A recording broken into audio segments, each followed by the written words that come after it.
You know, it's time to admit some hard truths about the Western games development sphere. And the biggest truth of them all is that it isn't going to last. And what I'm talking about are Chinese games flooding the market with superior quality and high level quantity. And I think that's the thing that we're seeing in 2025. A list of games coming out that are overshadowing some of the domestic Western games development that we have seen in the past 10 years. And I think that's the thing that is frustrating developers in the West, where they see their competition is coming up and they're succeeding where they consistently failed. I think we see this with a numerous amount of properties that have come out in the West that are trying to compete with a lot of titles following in their old footsteps. What I mean is just making quality games that look appealing to the gamer base. That is a science that is lost in the modern day gaming industry. No one wants to make something fun for the gamers anymore, and most of all, no one wants to make something appealing to that gamer base. And that's why we're seeing Chinese games spark and explode with popularity, so much so that the Chinese government itself is coming out and saying, we're going to support the games development sphere. We're going to do things that are going to grow this industry to a point where it's the dominant industry. And that's what we see with support coming in for a lot of new games after the massive success for Black Myth Wukong. And even some Korean games are influencing the Chinese domestic market, like Stellar Blade, where we're seeing a revamping and redesigning of a lot of characters to fit with the popularity that gamers are striving for from their games. And I think this is the thing that we're seeing here with Phantom Blade Zero, where it's getting substantial investment increases after the success of many Chinese video games. It's showing that there's an investment explosion within the market in the video gaming industry in China, and that is an industry that is bubbling in an otherwise flagging economy, because China is having a rough time economic wise, but this is an industry that is exploding with growth. And you can see that with the success of massive titles like Marvel Rivals that have just taken on the development sphere by storm, pushing developers out of the way while it took the spotlight from games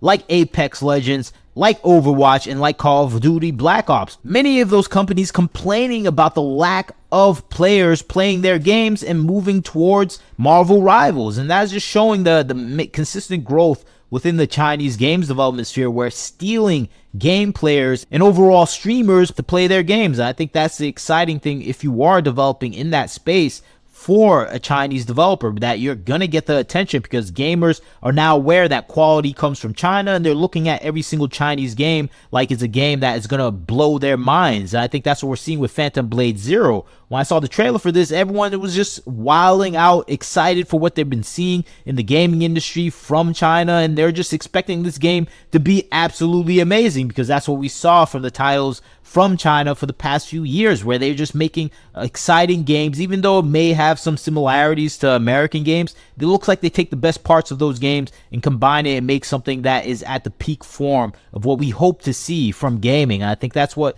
people are expecting with Phantom Blade Zero. From the combat system, it's not exactly a Souls-like game anymore. It's more of an old-style Ninja Gaiden game, and I think people are just looking forward to getting a game that is focused on making something for the game player and game player base itself. You even have games riffing on Grand Theft Auto 6, a game called Ananta that's coming out. It's an open world game, kind of anime style. It follows the Grand Theft Auto method of making an open world type of game, and it has its own anime style that is excitingly more intriguing than a lot of Grand Theft Auto elements. And I think that's the thing that we're seeing in China as well. We're seeing creativity mixed in with them looking at some of the American games and building upon that. And I think that's what I like about it. People are going to say it's a lack of creativity, that they have to look at these American games and maybe adjust and come up with some new variation on it. But I like these variations that they're putting out. It's exciting. It's bringing in the idea that we're getting into a more creative spot that is more focused on making something that is exciting for the game player base, something new, something even somewhat wholesome in a sense, because a lot of the games that we're getting nowadays are inundated with modern day political ideologies that are trying to focus on racial, gender issues. We're getting slapped in the face with body type 1, body type 2. We can't have genders in games anymore. We get so much things that are just annoying for the gamer. It's nice to have a studio and developers that are focused on gaming content, of course profitability as well, but They're focused on making something fun for the gamers, and I think that's what China is winning at right now. It's making things for the gamers, and when you have Marvel Rivals succeeding at the rate that it is succeeding, you have the opportunity to expand that growth with new games that you invest in. And that's why we're seeing games like Infinity Nikki that are massive successes for Chinese developers. And he even has the help of Japanese developers as well. The game director for Zelda is working on this game.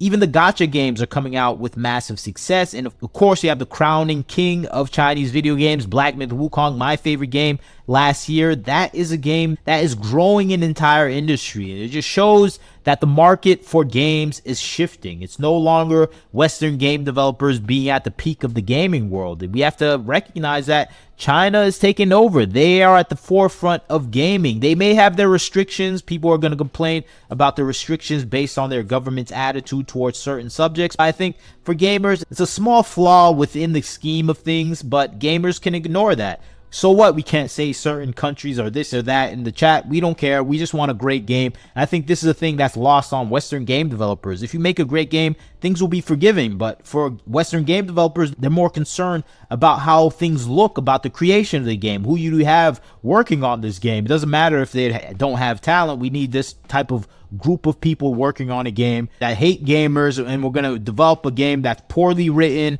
and doesn't satisfy the market. And I think that is a failure that we're seeing in the modern day Western games development sphere, where we have titles coming out that just don't look like the titles that gamers are willing to play. You just see a contrast between 2015 lead characters in 2025. These are not characters that excite the game player. These are characters that repel the game player from playing their contents. No one wants to be a butch lesbian for 5 games straight in a row. And I think that's what we're seeing with a lot of titles coming out within the West nowadays. It's just every main character is a butch LGBTQ character. I'm like, okay, I'm fine with 1 or 2, but every single character being that way is just not exciting for the game player base. And I think that is the sad part about Western games development. It's just lost the idea of making a marketable product. And that's why we see Chinese developers, Korean developers are succeeding at a higher rate. And we see the massive failure in the West with games like Concord, like Dragon Age Veilguard, and Dustborn. Subsequent games that have destroyed the developers within themselves, where people are fired and people have to leave and studios have massive layoffs. And that's why the gaming industry is cooked in the West. They don't know how to make game design anymore that is actual fun and playable. So that's why China may be taking the lead within the gaming industry. Black Myth Wukong blazed the trail for future games like Ananta to take over and continue that rush to success for a lot of Chinese developers. And that's what we're seeing in future games like Phantom Blade Zero. They're going to continue on that success streak. And I'm excited for almost every Chinese game I'm hearing about. And I think even more than anything, they just have a bigger global population, a massive amount of developers that are springing up within China, within a bad economy where there's very few sectors doing good.